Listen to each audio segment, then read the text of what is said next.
horrible end of the year, but no. And we'll still have time to review for the test.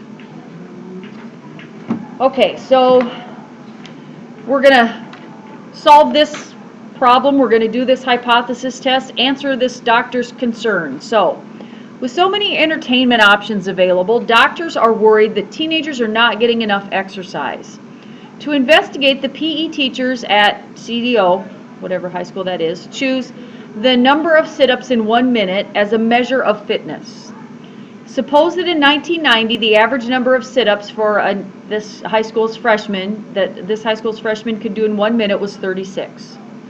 To see if this value has decreased, the PE teachers took a random sample of 35 freshmen and found the average to be 28 with a standard deviation of 12. Does this data confirm the doctor's concern? So, what do we want to name first? We want to name our mu and our x bar and our s and then n. That's always a nice thing. So what is the true mean that we're dealing with here? 36. At least that's our true mean for this situation. So what is the sample mean? 28. And what is the sample standard deviation? 12. And n is 35. So the question is does it appear that the average number of sit-ups a student can do in a minute has decreased? Okay, very good. So step one, at first glance, it appears that the number of sit-ups done by a freshman in 1 minute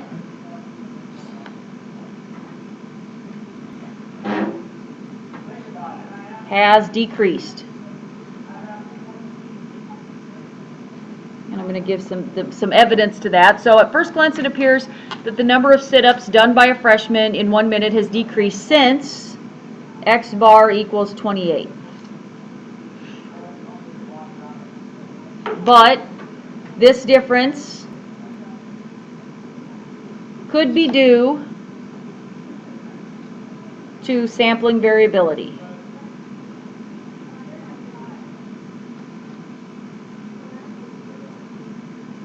So now what do we have to do? What kind of test we're going to do? So I will conduct a one sample. What kind of test? One sample t-test for mu. And then I would put at alpha equals, what do you want to pick for alpha? 0.05. Okay. All right, so now step two, let's name our hypotheses. The null hypothesis will be that the mean is what? Still 36. And the alternative is that the mean has decreased. That's the doctor's concern, is that it has gone down. People are less physically fit, not getting enough exercise. All right, so now step three. What's step three?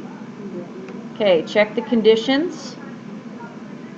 So condition one, is it a random sample? Okay, so stated as a random sample. Okay, second, independence. So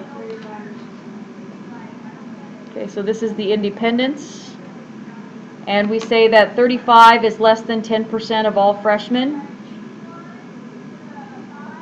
And really, you can say that pretty confidently. You know, you're not just looking at this class. I mean, of everybody in the school, kind of, they've all been a freshman at some point. And then the third condition is large sample size. So we can just say 35 is greater than 30. Good. No needing to proceed with caution. So now we're on step 4. And step 4 is the mechanics, the calculation. And we always start that off with a probability statement. And we take our sample value, which is x bar, and we use the same symbol as we did in our alternative hypothesis. So x bar is less than our observed value of 28. That then needs to get translated to our t value is less than, now the formula for the t value, I'm going to write the formula here, and then I'll put the numbers in. So it's x bar minus mu divided by s over the square root of n.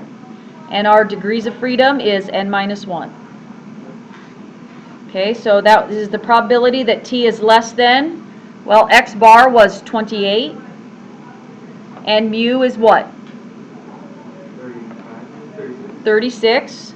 And over the standard deviation, which is 12, divided by the square root of 35. Okay, so get your calculators going and tell me what that t value is. No, that's not right. Okay, it's negative 3.94. So again, I know that this isn't a z distribution, but what does a t distribution look like when you have a large enough sample size? A normal, which is a z distribution. Okay, z and normal, they're the same. So we could draw a picture and say negative 3.94 is like right here. And if we're going less than that, that's like almost 4 standard deviations from the mean, below the mean.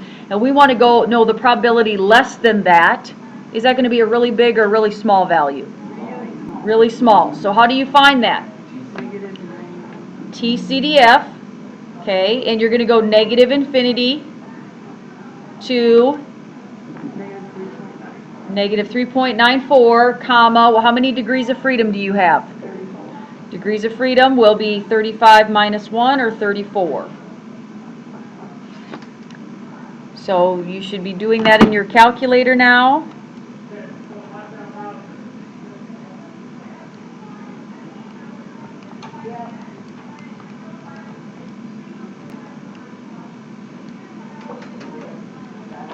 And what do you get? 0, 0, 0.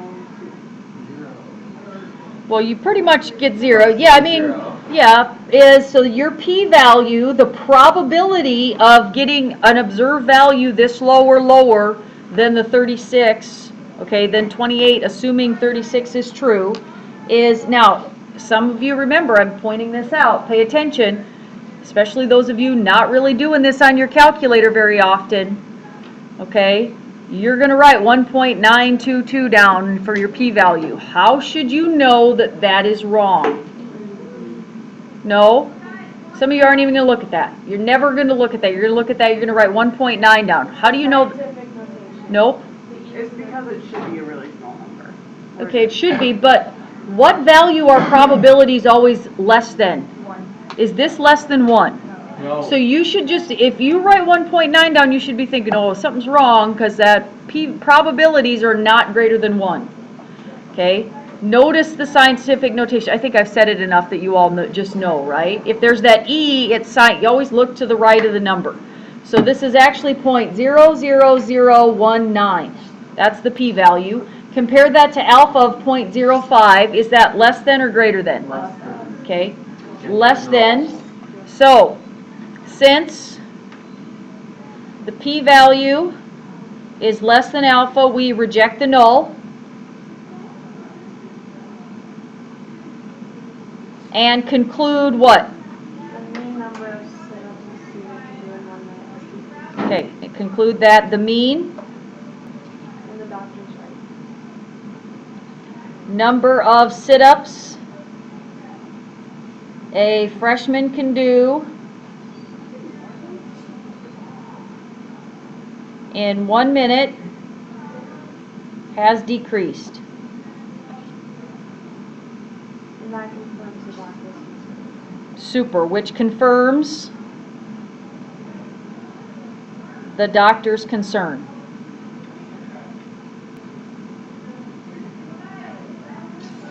So we conclude that the mean number of sit-ups a freshman can do in 1 minute has decreased, which confirms the doctor's concern.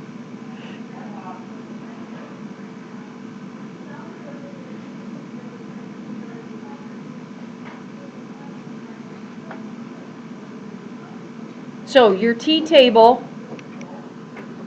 if any of you are looking up the probabilities on your t-table, it says that your t-table only does positive values of t.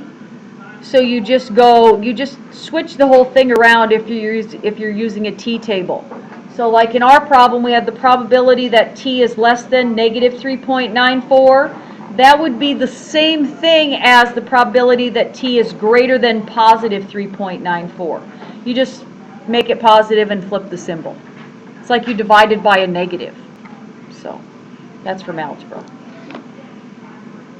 All right, so your homework, you do have some reading to do, more than 10 pages. And then 2 different pages of homework. It's all one assignment, but just to cover the power of a test and the means, hypothesis test for means. So you still have some time to work on your homework.